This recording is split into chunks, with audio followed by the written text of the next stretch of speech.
जय हिंद साथियों। इस वक्त जहां एक और पूरा देश कोरोना संकट से जूझ रहा है, वहीं कई ऐसी खबरें आती हैं जो मन को बहुत विचलित करती हैं, परेशान करती हैं। और ऐसी ही खबरें कई दिनों से देखने को मिल रही हैं। कहीं पता चलता है राजस्थान के अंदर एक प्रेग्नेंट लेडी को, एक माँ को इसलिए इलाज करने से मना कर दिया जाता है अस्पताल में क्योंकि वो मुस्लिम धर्म से थी। देखने को मिला कि अहमदाबाद के एक हॉस्पिटल में इलाज के लिए मुसलमानों और हिंदुओं को अलग अलग इंतजाम किया गया। ये भी देखने को मिला कि कोई ठेले वाला सब्जी बेचने जा रहा है तो उसको लोग इकट्ठा होकर पीट दे रहे हैं। लोगों से धर्म पूछकर सामान खरीदा जा रहा है। ये भी देखने को मिला कि उत्तर प्रदेश के कौशाम्बी जिले में एक ग्राम प्रधान ने अफवाह फैला दी कि 12 लोग तबलीगी जमात के आए हुए हैं। और जब लोग वहां पर इकट्ठा हुए, पुलिस को उसने सूचना दे दी। पता चला कि 12 मजदूर थे जो क्वारंटाइन किए गए थे, वो सारे के सारे हिंदू थे। ऐसे समय में जब कोरोना से पूरा देश जूझ रहा है, लड़ रहा है, सारी सरकारें दिन रात चिंतित हैं, लोग अलग अलग धार्मिक संस्थान, राजनीतिक पार्टियां, सामाजिक संस्थाएं, व्यक्तिगत तौर पे बहुत सारे लोगों की मदद करने में जुटे हैं। ये भी खबरें देखने को मिलती हैं कि कभी मुरादाबाद में डॉक्टरों पे हमला हो जाता है, कभी इंदौर में डॉक्टरों पे हमला हो जाता है, कभी पंजाब के अंदर एक पुलिस अधिकारी का हाथ काट लिया जाता है। ये भी खबरें देखने को मिलती हैं कि कुछ लोग ऐसे समय में पुलिस का उत्साहवर्धन करने के लिए फूल की वर्षा करते हैं उनके ऊपर। तो नफरत की भी खबरें, मोहब्बत की भी खबरें, मदद की भी खबरें, दुर्भावना की भी खबरें, ये तमाम सब कुछ देखने को मिल रहा है। लेकिन मैं आपसे सिर्फ इतना कहना चाहता हूं कि अगर इस बीमारी से हम लोग जीत सकते हैं, अगर हम इस बीमारी को हरा सकते हैं, तो सिर्फ और सिर्फ अपनी एकता के दम पर, सिर्फ और सिर्फ 130 करोड़ हिंदुस्तानियों के संकल्प से एक साथ आकर, एक साथ मिलकर, एक दूसरे की मदद करके हम इस बीमारी से लड़ सकते हैं और इसको हरा सकते हैं। अभी एक थेरेपी की चर्चा बहुत हो रही है हिंदुस्तान में। एक तरफ तो खबर चल रही है कि मुसलमान यहां पर इन्होंने फैला दिया, कुछ विशेष सोच और विचार के लोग ये फैलाने की कोशिश कर रहे हैं कि मुसलमानों ने ये पूरा देश के अंदर कोरोना फैला दिया, मुसलमानों ने कोरोना फैला दिया। लेकिन इस बीच कुछ खबरें ऐसी भी आती हैं जिससे हमको सबक लेने की और सीख लेने की जरूरत है। एक खबर आई कि प्लाज्मा थेरेपी के जरिए कोरोना के गंभीर मरीजों का इलाज संभव है। प्लाज्मा थेरेपी के जरिए जो मरीज वेंटिलेटर पे हैं, जो जीवन मौत से जूझ रहे हैं, उनका इलाज संभव है।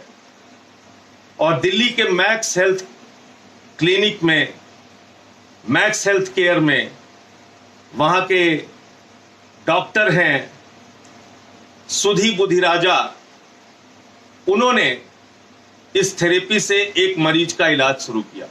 मैं वो थोड़ा आपके बीच में पढ़ के सुना देना चाहता हूं। ये मैक्स हेल्थ केयर है, इसके क्लिनिकल डायरेक्टर हैं सुदीप बुधिराजा, डॉक्टर सुदीप बुधिराजा। इन्होंने प्लाज्मा थेरेपी का इस्तेमाल करके एक मरीज का इलाज शुरू किया और उसकी हालत में काफी हद तक सुधार हुआ है। और डॉक्टर साहब का कहना है कि वो मरीज जल्द ही वेंटिलेटर से हटा लिया जाएगा। 1-2 दिन के अंदर अब उसको वेंटिलेटर की जरूरत नहीं पड़ेगी। उसके स्वास्थ्य में इतनी तेजी के साथ सुधार हो रहा है। लेकिन ये प्लाज्मा थेरेपी है क्या? ये प्लाज्मा थेरेपी जिसकी चर्चा आज पूरी दुनिया में हो रही है, वो कोरोना संकट से लड़ने के लिए एक सबसे सटीक जरिया बन रहा है। प्लाज्मा थेरेपी एक सटीक इलाज बन रहा है। प्लाज्मा थेरेपी 100% इस पर कोई दावा नहीं कर सकता, लेकिन फिर भी इसमेइसमें काफी हद तक इलाज करने में सफलता मिल रही है कोरोना के गंभीर मरीजों को। प्लाज्मा थेरेपी के जरिए गंभीर से गंभीर मरीजों का इलाज शुरू होगा और वो ठीक किए जा सकते हैं, ऐसा डॉक्टरों का दावा है। प्लाज्मा थेरेपी वो है कि अगर कोई व्यक्ति कोरोना संक्रमण से ग्रसित हो जाता है, अगर कोई व्यक्ति कोरोना का पॉजिटिव हो जाता है, अगर किसी व्यक्ति को कोरोना हो जाता है, उसके बाद अगर उसका वो ठीक हो जाता है इलाज के बाद, तो उसके जरिए उसके शरीर में एक एंटीबॉडी डेवलप होता है, उसके शरीर के अंदर एक एंटीबॉडी डेवलप होता है।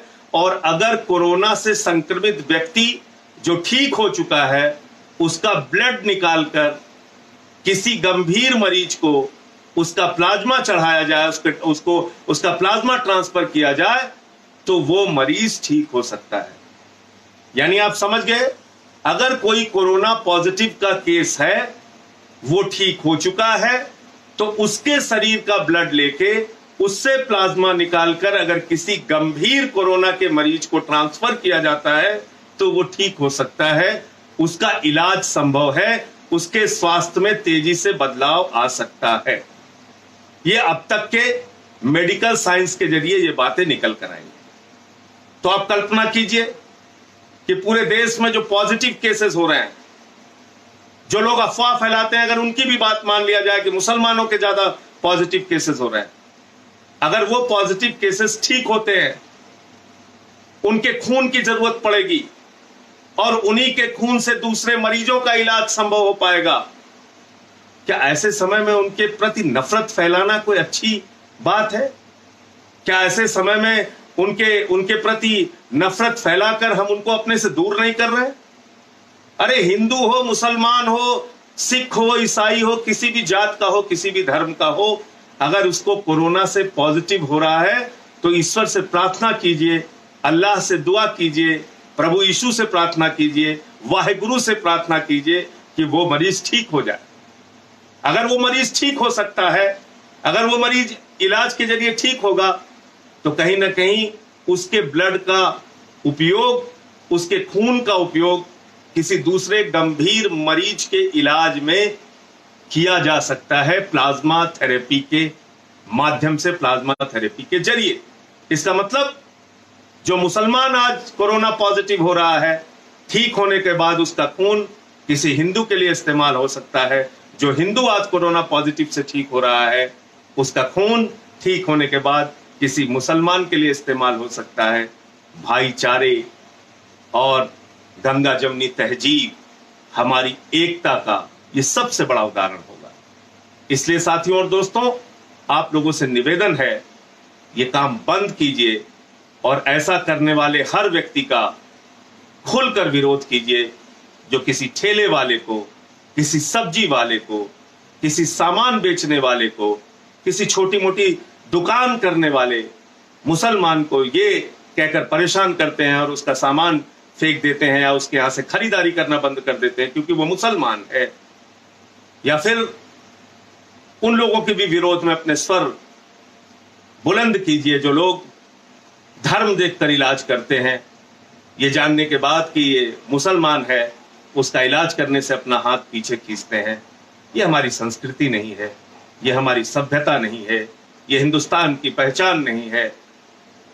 हम कहते हैं, अरविंद केजरीवाल जी हमेशा एक गीत गाते हैं, इंसान का इंसान से हो भाईचारा, यही पैगाम हमारा।